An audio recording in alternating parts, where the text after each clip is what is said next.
now, the Ranger hopefuls leap into the third, final, and most lethal phase of Ranger School. They have left the mountains of Georgia and now find themselves in the swamps of the panhandle of Florida. Only 101 soldiers remain. I'd say we're reaching the breakdown stage now. I think over the 5 days, you probably average, say maybe 1 hour a day of sleep, if you average it out. There's about 2,700 different species of snakes found throughout the world. With the new location come grave new dangers. The surrounding swamps teem with alligators and snakes. The ranger instructors running this class are trained herpetologists, able to handle the deadliest snakes in the world. No student dares fall asleep in this class.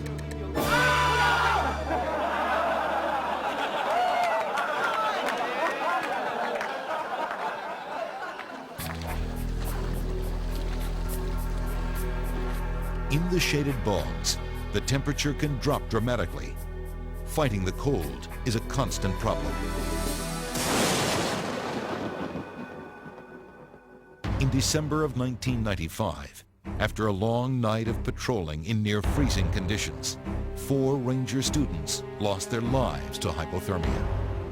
Combat in its own very nature is high risk and very life-threatening, and we train the way we fight. So there's no getting around some of the unsafe conditions in combat when you're training for combat. A massive safety review in the wake of the tragedy triggered major changes. A vast rescue and communications network now surrounds the Florida phase.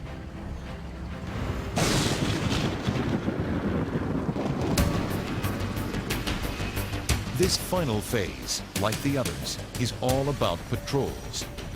On this mission, Ranger candidate Colin Owens suddenly finds himself the man in charge.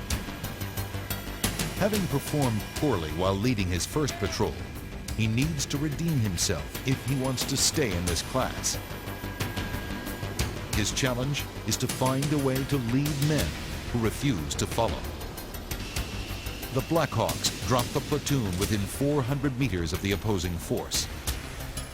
The well-rested enemy lies in ambush, waiting to exploit the students' weaknesses. An enemy mortar attack triggers the fight.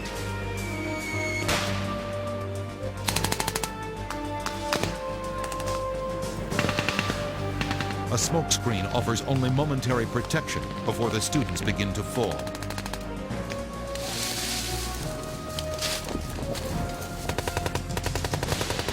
Owens swiftly devises a plan to evacuate his wounded men.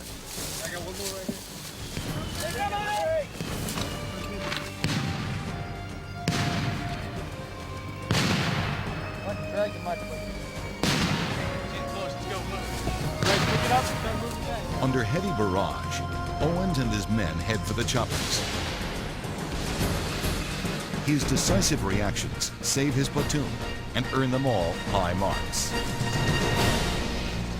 That went very well. I did a lot better than I imagined.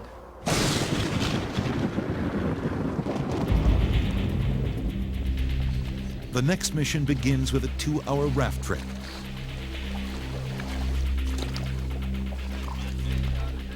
At River's End, the men load up and continue on foot to their target.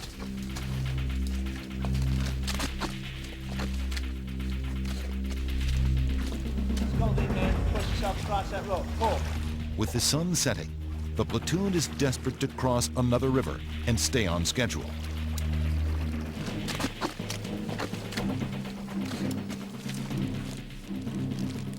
Finally on high ground, the patrol quickly dries off to avoid hypothermia.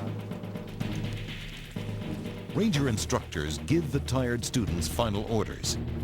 This platoon must search out and destroy an enemy convoy. David Blaylock, with no warning, is ordered to lead the platoon into battle.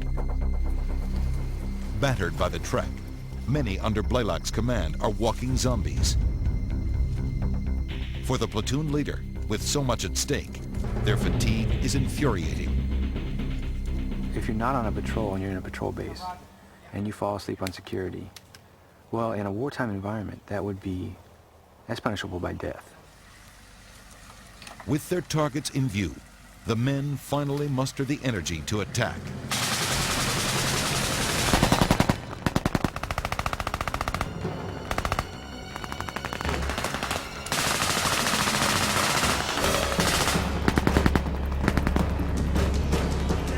When the smoke clears, the students have captured their objective.